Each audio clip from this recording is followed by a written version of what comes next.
Dear young married couple, did you know that 91% of us will not achieve our New Year's resolutions?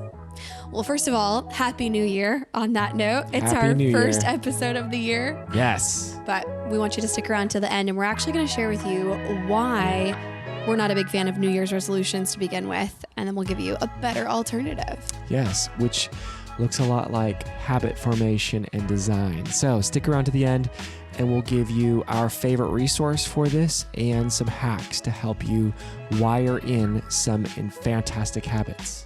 Yeah. All right. So let's kick it off. You probably know that a lot of people don't stick with their New Year's resolutions. Like, that's common knowledge. But did you know that researchers can actually predict the exact day that you'll fall off of your New Year's resolution bandwagon? Yeah, there was a big study done by Strava, I think is the name. And they found that with their app, they have an exercise app, that most users, a large percentage, actually stop their New Year's resolutions by January 19th. Yeah, they're an exercise app. So you're logging, your exercise into the app. And they have over 800 million logs in this app. So it's a widely used app. But by January 19th, a huge chunk of those fall off, somewhere in the ballpark of 90%. Right. So that makes us ask, why? Why are so many people that say they, invest in bikes and invest in equipment and get all this stuff for Christmas, and they're jazzed about it. They have if you could see my fingers right now, I'm doing the air quotes. They have motivation to do it. And yeah, they stop by January 19th. Why does that happen? Yeah. Is motivation really the key component that helps you fulfill a goal or a New Year's resolution? Because motivation's pretty high around January 1st. Yes, it is. And I think that's why a lot of people start off doing really well, because motivation is a strong factor, but it's not the key factor in a behavioral outcome. Yes. So when it comes to actually changing your life, so we're not huge fans of just setting goals. We actually both have goals, lots of goals. But that's not what we use to achieve those things. So we say that people need to aim high for goals. So they need to set high goals that really challenge them, to push them. But on the flip side, we need to set very, very small habits to get those goals done. So I think what a lot of people do is they just write very vague and not very clear goals. And that's actually one of the findings that a study said, that a lot of people actually put they say something like, I want to lose 30 pounds. Yeah, I want to lose weight is the number one New Year's resolution in every study that we've looked at. Mm-hmm.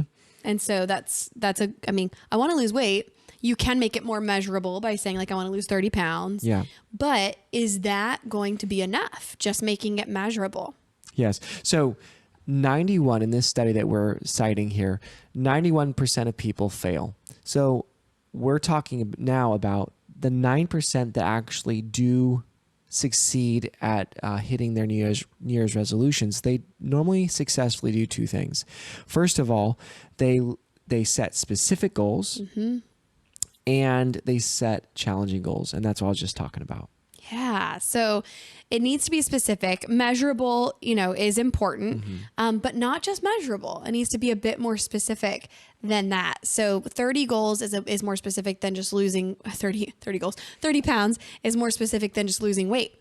But it also needs to be, I'm going to do this by doing blank, blank, and blank. I'm going to do this in the months of June, July, and August, this many pounds per month by cutting out fast food, mm-hmm. and I'm going to walk 45 minutes a day, 5 days a week.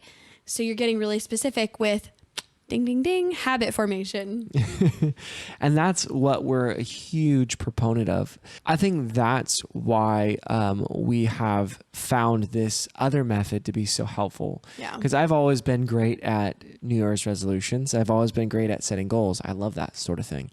But what I haven't always been great at is following through on those things. Yeah. I mean, Adam's a big goals guy and I'm not. He's taught me to be a goals girl, but we make a great team for that reason. Mm-hmm. And goals, though, need to be overarching. They're a big picture. They're long term. So, setting a 5-year plan, 10-year plan, that's excellent. That's where goal setting comes into place. But your New Year's resolutions really ought to be more about habit formation. I've embraced actually this idea that habits are the way really to design your life. Jim Rohn said, and I actually have his quote framed in my room or in my office just to remind me of this principle that success is nothing more than a few simple disciplines practiced every day. And really that quote, what Jim Rohn said, is right. And he's really echoing, I think, what Aristotle said like 2,000 years ago, that he said that we are what we repeatedly do. Mm-hmm. Success, therefore, is a habit. So having our goals is super important because they give us what to aim at. But how we draw that bow back is all dependent upon, that day. Your day is the most valuable thing you have. So what can you put in that day to achieve that goal? Yeah. And I think that's that's where people really fail. Right, is they don't plan. So They have a goal. They might take action toward that goal here and there, hit and miss. But if they don't have a plan and habits in place, then that will fail. And that shows in the statistics that 91% do.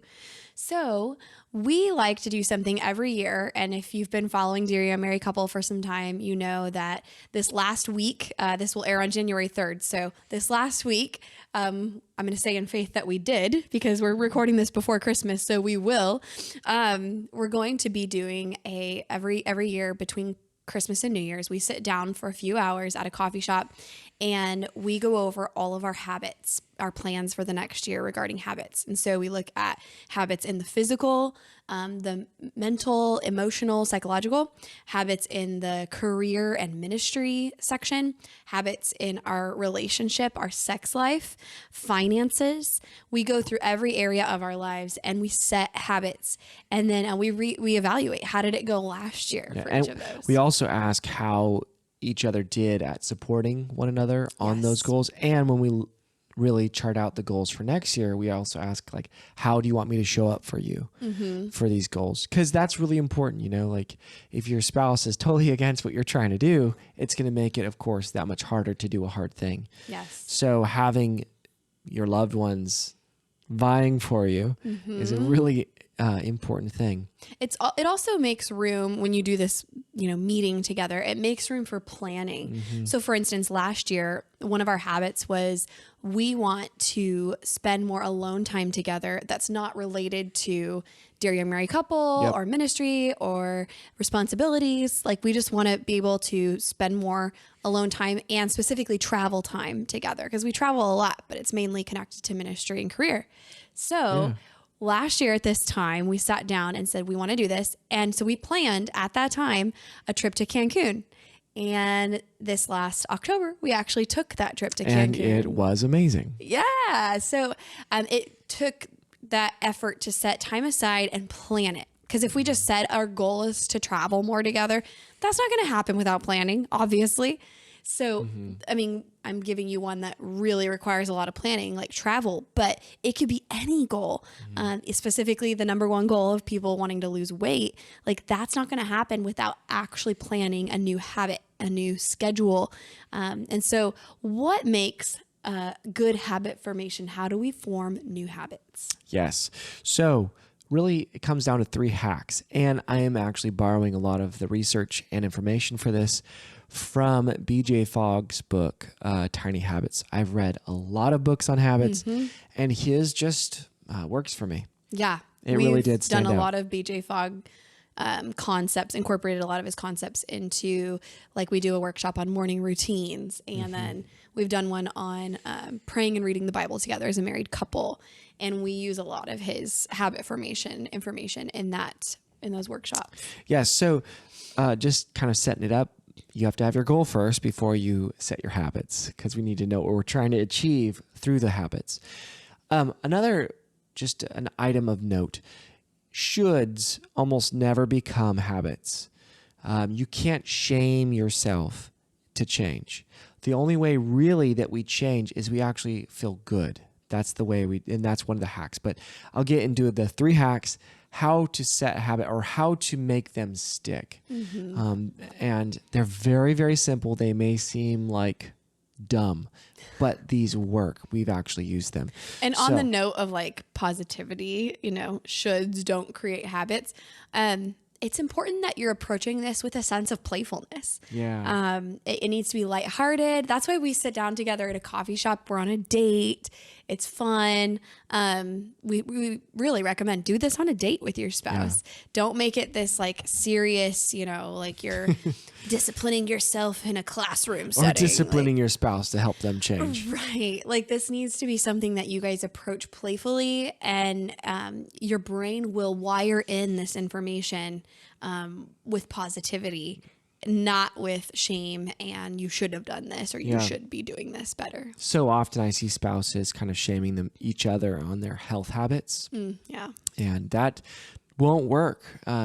You can't change your spouse through shame, or you really have to come at it with a sense of playfulness and I'm on your side and how can I show up for you? Yep. And which means maybe you need to step back, and not try to show up for that person in any way. Yeah, just sometimes. to show that you can. Or ask how you'd like, yes, how they'd like you to support them. That's one thing that we're big on with our annual habit setting for the year is like, how would you like me to support you this year with this habit? Yeah. So here we go. 3 Ready? things. 3 hacks. Here we go. This is the meat. This is good stuff right here. Listen up. Okay. So the first step is to make it tiny. Make it really tiny. Too many people say, in their, I want to read 30 books this year. Totally doable. You can totally do that. But they really don't set up any plans for how they're going to do that. That's a huge goal. So what would a habit be? Well, some people are like, well, my habit for that is going to be read 1 chapter every day. And I would actually say that's a great idea, but that's actually too big. If you're not a natural reader, it's going to be very difficult for you to start reading. So how I would suggest you do this is say that I'm going to sit down and I'm going to read 1 sentence. Or maybe if you really want to stretch that out, read a paragraph. Yeah, it needs to be almost like comical for how tiny it is. Yeah, I use this for flossing. So how to floss. Nobody likes I have not met many people that like flossing. We like the outcomes of flossing. We like how it makes our teeth feel. But do you know anybody that actually is incredibly, DM us, put it in the chat, whatever. Then let us know if you're a type of person that flosses regularly. But a lot of people have a hard time. I definitely still do. But if I tell myself I'm going to floss 1 tooth, I almost never stop with 1 tooth because I'm in it. I'm doing it. So it if actually that's feels the habit, good. I floss 1 tooth every day after I brush my teeth at night. Yep. Then that's a tiny habit and it's measurable and specific. Yep. Another an example of a tiny habit was we were for a long time, a couple of years ago, having a really difficult time getting up in the morning and doing devotions. We have since then, actually this was last year, we have been really, really faithful with it because I changed a couple of things. So what my tiny habit was to get out of bed when the alarm goes off. Now, of course, there's little wiggle room in that when you get up, but generally it needs to be within a certain time frame. And I had that in my mind when I need to get up. And the tiny habit was to turn off the fan, because we sleep with a fan, and open the blackout curtains. We have blackout curtains. It makes it really dark and really hard to wake up sometimes. But if we move it back, it's really, really helpful just to, because it's easier for Krista to get out of bed. And then it's kind of just the start of like, this is, you shut that off, open it up. Okay, here we go on the day. And we're up at the right time. So that's just an example of a tiny habit that when employed actually did work for us. Yeah, it really did. Because if your habit says, I get up when the alarm goes off and I close the blinds or open the blinds and turn off the fan, you're probably not going to stop at that. You may not do the full-blown morning routine just because you did that tiny habit, but you're much more likely to do the full-blown morning routine by doing that tiny habit. Just like you're much more likely to floss half your teeth or all your teeth if the tiny habit was one tooth. Yes. The next part, or the next hack, is to design where the habit fits naturally. And that's a really, really important. So this actually just looks like a simple stem. After blank, I will blank. It's called habit stacking. Yes, habit stacking. So for flossing teeth, after I brush, I will floss one tooth. After, what's another The one that alarm I've goes done? off. Yeah, after alarm goes off, I will, shutting out those are, absolutely every single time after that, I walk out to the living room and sit on the couch and open our devotional. Another good one is before, right? So like before I get on Instagram for the day, I will read my devotion for the day. Yep, I did that for a long time. I said before I open YouTube, I will, and then I will read my Bible. Yep. I did that for a long time, and that works because it's just that's my rule. That's what I'll stick to. Yeah. So that's designing it. And you have to find out where these things fit. And you can design almost anything for that. I mean, I regularly help a lot of couples, their marriages aren't suffering because of malice, because people have it out for each other. People's marriages are really suffering because of a lack of intentionality. Yeah. So when we help design habits in their day where they can be intentional about loving each other and lifting each other up or complimenting or appreciating, we can design a better marriage. Absolutely. So that's just an example of how we would work with this with couples. All right, the last one, or one of the last ones. All right, no, this is the last one. Sorry. Okay, 3. You're gonna get a bonus. Yeah. All right. I have bonuses. So the last one is that emotion, not repetition, creates the habit. And that was huge for me. This was really the one thing that changed so much for me that BJ Fogg found through the science. Because we don't think about that in traditional habit formation. Like working out, if I can just get consistent, if I can just work out, because if I fall off the bandwagon, then it all goes downhill. That works temporarily. Yeah, if I could just get 30 days. And then they quit after 40 and they're like, what happened?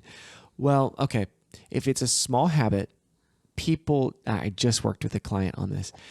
If it's a small habit, people think that they actually shame themselves. What they do is they say, well, I should have been doing this already.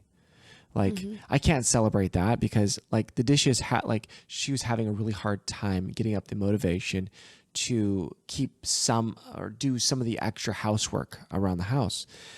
And it was just very difficult at that time and place in her life. But what was happening is every time she was trying to do these things, or she would do a little bit of it, it was never a success. It was never a positive. So she always held that really negative feel about all of it. So she was never winning. So here's the deal. If you floss one tooth, celebrate that one tooth. I give people that mental picture of, have you ever sunk a putt? You're at miniature golf and you putt it in. You're like, yes, you're so excited. What you're doing is you're allowing yourself to feel successful. Yep. This is absolutely imperative if you want to successfully wire in habits. You have to allow yourself to feel successful. So like, for instance, one of my habits is getting to CrossFit several times a week in the morning. And I say several because, the goal is 5, but it ends up happening 3 or 4. But one of the positive emotion reinforcers is that there is like a scoreboard, and it's not necessarily about putting your specific numbers in, but it's the emotion of giving, high fives or fist bumps, they call it, digital fist bumps to your classmates. So you put your numbers in after the workout, and then you go and you fist bump your classmates, and they can fist bump you. And like that emotion of, yes, I did it, really wires in the habit of, I want to go back tomorrow. Not because I want the fist bump, but it's just a quick wiring in of that habit, that there's a positive dopamine hit that you get by fulfilling this particular habit. Well, that's why Instagram is so wired into us. Absolutely. Because, I mean, think about, we probably go to Instagram more than we do podcasts. Why? Well, because when you open up Instagram, you could see those fist bumps. You can see the likes. You can see the comments. And for us, that's a success. That's a dopamine hit. That feels good. So we're much more likely to, when we open our phone, to open up Instagram. And you'll get so much more out of a podcast, most likely, than you will out of Instagram. But you don't get the same dopamine hits. So it has to be more intentional, and a habit, you know, it has to be a habit formation with something else that's positive associated with it. There's a business idea right there. Well, there you go. Yeah. Create somehow interaction so someone could like fist bump or, Man, well, like Spotify does it to some extent, right? Because at the end of the year, they do their wrap. And you get, you know, all your stats for how many things you listened to. I think, they're trying to do that, huh? Like the numbers. Yeah. And you get like, you have this dopamine hit when you see like, oh, look at my top things I listened to. Look at all the stuff I learned this year. Yeah, it's good. So it's an annual, you know, dopamine hit. But yeah, that's an app idea for something more consistent. Yeah. So this is the takeaway. You change more by feeling good than by feeling bad. Do your best to celebrate your wins. Make them tiny. Design where they fit naturally. You have to want to do this thing. Find the things that you actually want to do. And then the last one is, you know, allow yourself to feel successful. And if you want to break a habit, you really do the opposite of these three things. So you take the motivation away, right? You make it harder to do, and you remove the prompt. Yeah. So those are the kind of the opposite direction. So that's a lot to dig through it there. You just threw it in at the end. Well, I thought it's helpful. Sometimes people want to break habits. Right. Well, and that's true though of gaining a habit too, is, you know, boost motivation, even though that's only one part of it. So the first part of the year is a nice time to boost that motivation, but make it more accessible, increase your ability to actually do it, and then give yourself a prompt to do it. So if it's working out in the mornings, a prompt could be laying out your workout clothes in the middle of the floor. Right. So just kind of unpack that a little bit. Yeah. But that you can add those things in for habit formation, or if you're trying to stop a habit, you could take those things out. So if you're trying to stop smoking, for instance, that's the number 6 or 7. It's like 20% of people that set New Year's resolutions is to stop smoking. So if you want to stop smoking, remove the prompt. That's one piece of the puzzle. You have to have a high motivation, high ability to do this. And there's different ways to mess with. So make it harder to do. Yeah. So, you know, make that harder by removing the prompt, like not having the cigarettes around, right? That would be one way to make it harder to do. Don't buy them. Yeah. Don't bring them home. So we're just unpacking a little bit of a huge concept right there, but that's really well addressed in BJ Fogg's book. If you want to grab that book, we'll link it in the show notes. Yes. So hopefully this was helpful. Really take a moment. It's worth the time that it takes to really design these habits. Yes. And I'm sure that you can design a better life. And that's what we want for you. So if you want an opportunity to sit down and do this with your spouse and get a free template out of it, you can use the template that we use every year. We share it with our community at Monthly Live Date Night in January, which is this Friday. Monthly Live Date Night is this Friday, January 6th at 5 p.m. Pacific time. You can watch the replay if you can't join us live, but we recommend set that time aside, whether it's with us on Friday or if it's on your own time watching the replay. Download the template. We give you a template for, you know, a New Year's resolution, quote unquote, but really habit formation for your sex life, your finances, your career and ministry, physical, mental, spiritual, all of the above. And we walk you through that. And on the template, there's a piece on each section for how my spouse can support me in fulfilling this new habit. Yeah, you can walk alongside us as we set ours and moderate you setting yours. Yes. Yeah, it's always a lot of fun. And on top of that, you get all the other past date nights. So it's a great deal. We've covered just about everything I can think of. We're still coming up with more, so we haven't covered everything yet. But show up and it's going to be a lot of fun. Yeah, come join us on Friday. We'll put the link in the show notes and we hope to see you guys there. Otherwise, we'll see you next week.